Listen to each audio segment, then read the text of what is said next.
Hey, we're trying something new. A podcast called Thanks for Being a Part of the Conversation.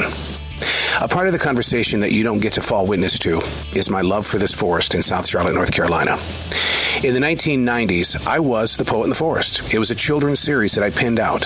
None of it would be possible if it wasn't for this forest where I presently stand right here in Charlotte. I talk about it and write about it so much that I thought it was time that you get to be a part of what has been inspiring me since 1992. Hey, thanks for being a part of the conversation. We're back in the forest. I'm extremely guilty of this thing we're going to talk about today, and so are millions, if not billions, of others.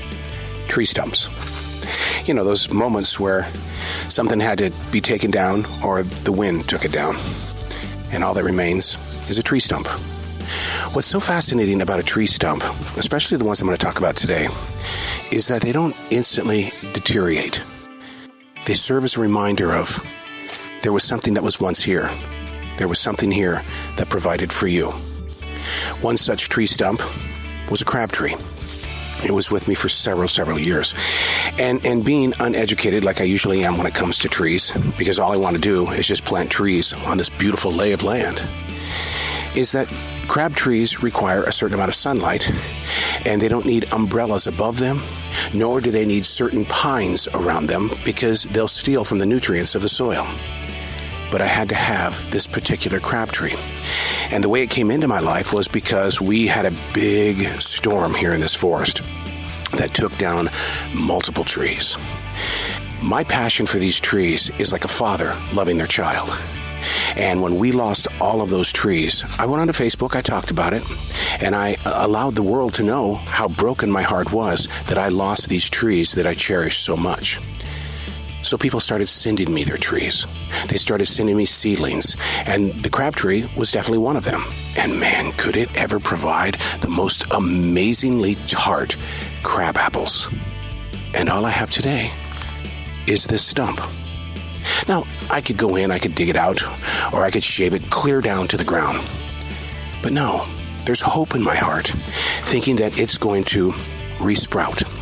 It's going to have limbs that are going to pop up. On the other side of the forest, opposite side of the crab tree, is another tree stump. I'm standing beside it right now.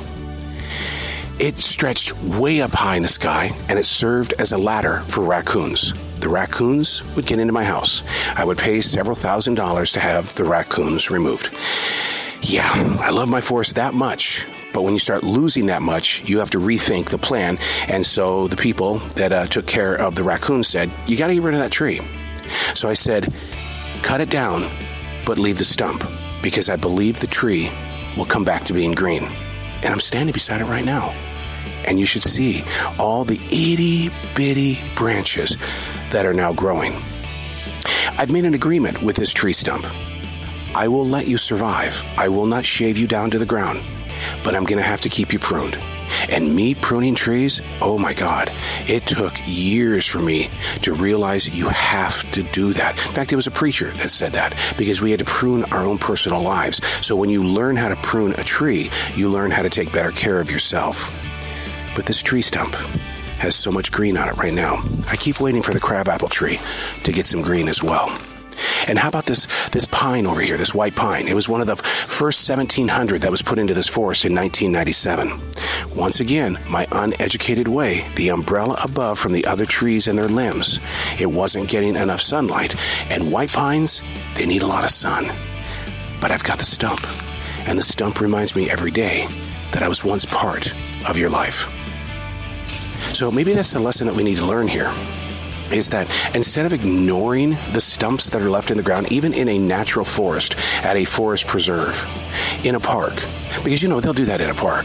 They'll shave it down, and everything that was once there in a city park is gone forever.